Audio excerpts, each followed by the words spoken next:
তো good morning guys, সকাল সকাল বাজার হাট সেরে আসলাম, যেহেতু আজকে জন্মাষ্টমী। আর ব্লগসটা কিন্তু আজকে জন্মাষ্টমীর ব্লগস বলেই শুরু করলাম। আর এদিকে দেখো বাজার থেকে কি নিয়ে এসে আর কি কি বানাবো। গোপালের ভোগ দিতে হবে। উফ, বাজারে গিয়ে দেখি প্রচণ্ড দাম। ফুলের দাম আকাশ ছোঁয়া, 5 টাকা 7 টাকার মালা হয়ে গেছে 20 টাকা। মুকুটের দাম বলছে 30 টাকা। কিন্তু কিছু করার নেই, যেহেতু জন্মাষ্টমী একটু তো সাজাতে হবে, তাই টুকটাক একটু নিয়ে আসলাম। তো গাইজ দেখো, সিন্নি দেবো, তার জন্য সব জিনিসপত্র নিয়ে এসেছি। আর নিয়ে এসেছি এদিকে একটু মালপোয়া আর একটু বড়া দেবো। আর এইখানে দেখো গোপালের জন্য নিয়ে এসেছি একটা মুকুট। এই রোজটা ছিল রেড কালার, কিন্তু আমি হোয়াইট কালারটাই নিলাম। খুব সুন্দর একটা মুকুট নিয়ে এসেছি। আর নিয়ে এসেছি মতির মালা। কিন্তু ফুলের দাম আকাশ ছোঁয়া, সব জিনিসের দাম আকাশ ছোঁয়া। এখন কি করা যাবে, এর মধ্যেই গোপালকে ভোগ দিতে হবে।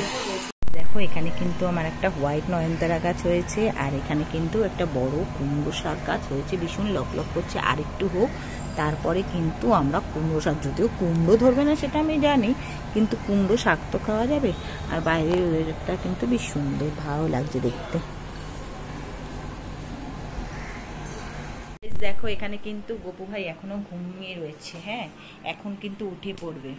আর গপু ভাইকে উঠিয়ে কিন্তু আমি চটপট করে স্নান করিয়ে তারপরে সাজিয়ে গুছিয়ে কিন্তু গপু ভাইয়ের পুজো শুরু হয়ে যাবে। সো গাইস দেখো, আজকে মর্নিংটা কিন্তু তোমাদের দেখিয়েছি যে বাজার করে নিয়ে আসলাম। আর বাজার করে নিয়ে এসে জন্মাষ্টমী কিন্তু এবার যেটা বসে গেছি, গোপালের কিন্তু ভোগ রেডি। এইবার কিন্তু আমি গপু ভাইয়ের দেখো মন্দিরটাকে একটু ডেকোরেশন করে নিচ্ছি। আর গপু ভাই কিন্তু এখনো ঘুম থেকে উঠেনি। এইবার কিন্তু আমি গপু ভাইকে তুলে দেব। আর তার আগে কিন্তু মন্দিরটাকে আমি একটুখানি সুন্দর করে সাজিয়ে নিই। বেশ একটা স্পেশাল দিন। আর এখানে রাধাকৃষ্ণ কিন্তু বসে নিয়ে নিয়েছে। গপু ভাই এখন নাইট ড্রেসটা ছেড়ে নেবে।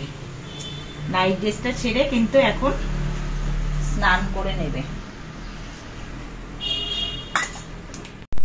তো দেখো গাইস, গপু ভাইকে কিন্তু আমি সুন্দর করে সাজিয়ে নিয়েছি। আর গপু ভাইকে দেখো গাঁদা ফুল দিয়ে আর কিন্তু দুধ দিয়ে গপু ভাই এখন স্নান করে নেবে।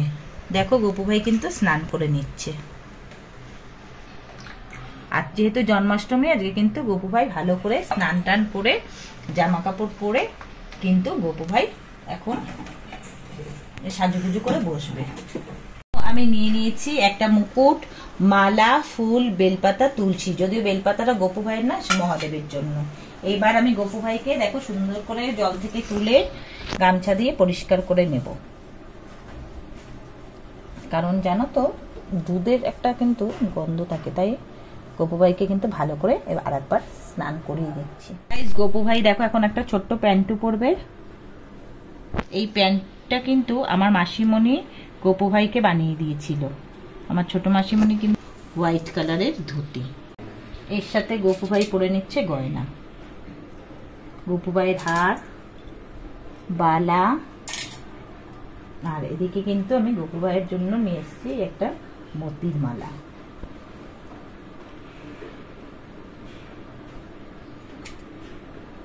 আর এদিকে নিয়ে এসেছি গপু ভাইয়ের মুকুটটা। যদি গপু ভাইয়ের মুকুটটা গপু ভাইয়ের থেকে অনেকটাই বড়। গাইস, গপু ভাই কি সুন্দর করে সেজে নিয়েছে।